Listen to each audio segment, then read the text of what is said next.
Yo, what's good, y'all? Hit that thumbs up button. Appreciate you rocking with me. Hit that bell button so you get the notification. So, uh, Sunday on the pregame show, and I should have called this, but I just couldn't see it happening because it's Randy Moss, not Van Jones, not Don Lemon, not your typical, token black guy that would stoop to something like that. Like when Joe Biden won, I predicted that. I knew Van Jones was going to get on CNN and cry. Didn't see that from Randy Moss, but he did. He got a little choked up, and it looked like a full-time acting session to me. More like, is Randy trying to get into the movies? It looked fake. It looked scripted. And I'm sorry, those emails. I mean, I'm thinking, oh man, he must have been dropping the N-word hard. It was the lip joke that pissed Randy off. Uh, and then Jason Whitlock calls Randy Moss out. Not too many people in the sports world did. And Moss tweeted, but then deleted the tweet. But it's like, come on, we in the screenshot era, bro. We once you put it out there for 2 seconds, it's out there. And he said, on site. When I see you, it's on site. Meaning when we see each other, that's your ass.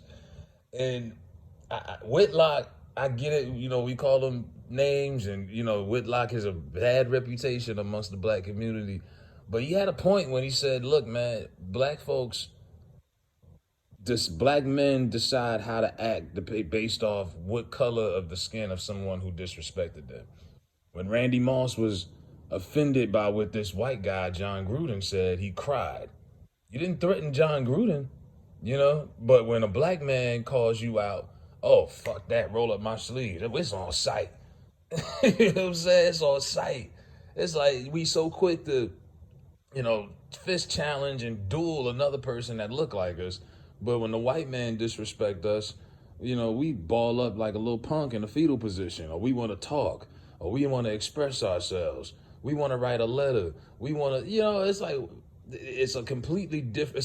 It's like the opposite of aggression. It's passive aggression.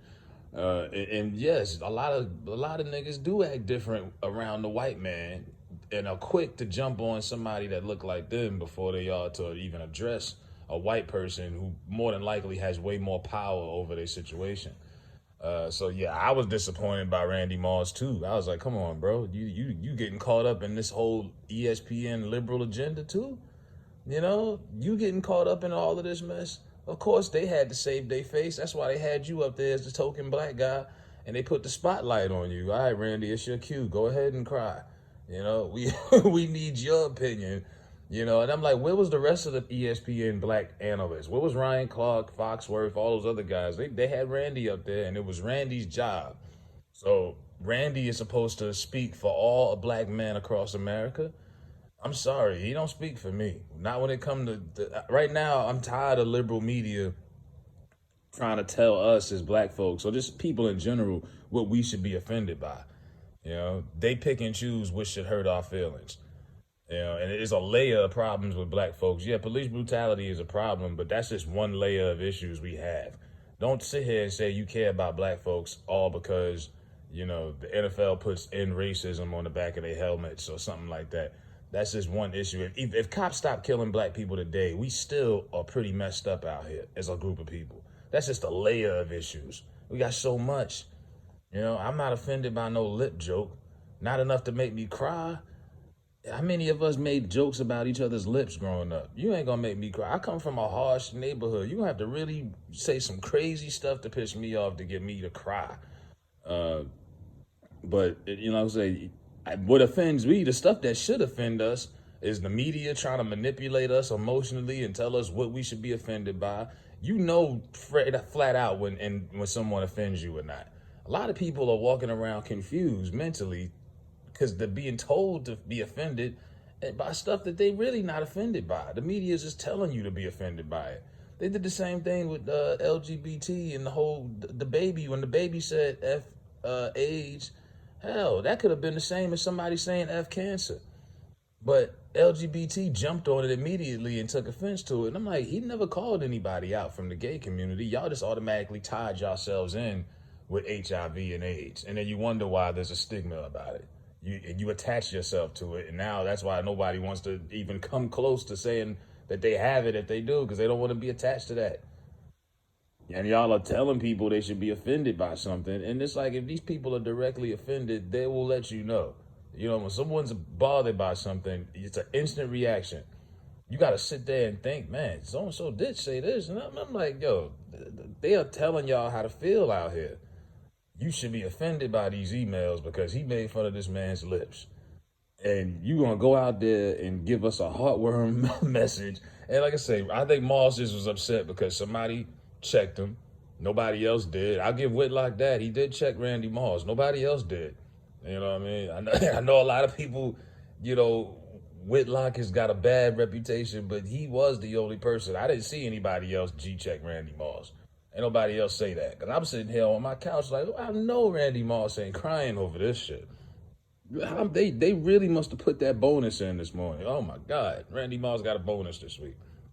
But, you know, the court, he wants to see Jason Whitlock on site. So I'll pay to see it. we know Jason Whitlock, big ass, ain't about to go 3 rounds and no fight. That ain't gonna happen. You know what I mean? Maybe they can have a debate or something like that. But yeah, it is. I'm disappointed when I see people I grew up on that I looked up to being used as like human chess pieces to play this game of everlasting propaganda. You know, and they're just using Randy right now. ESPN is using all of their black analysts to push this agenda. You know, Keyshawn Johnson, who played with John Gruden. Now, I'm not saying, but Keyshawn Johnson said he was a fraud. But Keyshawn Johnson didn't like John Gruden either. Let's also take that into consideration. Of course, it's going to be easy for him to throw Gruden under the bus and talk shit. He didn't like Gruden to begin with. You know what I'm saying? Now, if Warren Sapp or somebody who liked Gruden actually said some real shit like that, to me it will hold more weight. Keyshawn didn't like Gruden from the jump, so of course Keyshawn was waiting for some shit like this to go down. You know, but they used him also, so they're leaning on, you know, the black players as far as getting their emotions out to make sure that all of us are upset about these lip jokes. Same thing, but don't get it twisted. What really pushed this John Gruden thing to the edge, it wasn't the jokes about the black people. It was the gay jokes. Once he started saying stuff about gay people, that's when he went too far. You know, the jokes about black folks, it was just like, oh, okay, you know, how hard the players must have been it must have been hard for the players to play. And Gruden apologized and he coached on Sunday. As soon as those other emails came out about gay people, oh, the next day resigned right in the middle of the football game. Oh, that's it. He's out of here. He crossed the line. He went way too far. Man. Oh my God! But I would pay to see this though. I mean, Randy's in good shape still. Randy look like he could still get you about 10 snaps a game. But I'm sorry, Randy. I don't. It's hard for me to want to agree with Jason Whitlock. But damn, Randy, you. God, let me know what y'all think about Randy Moss calling out Jason Whitlock on site.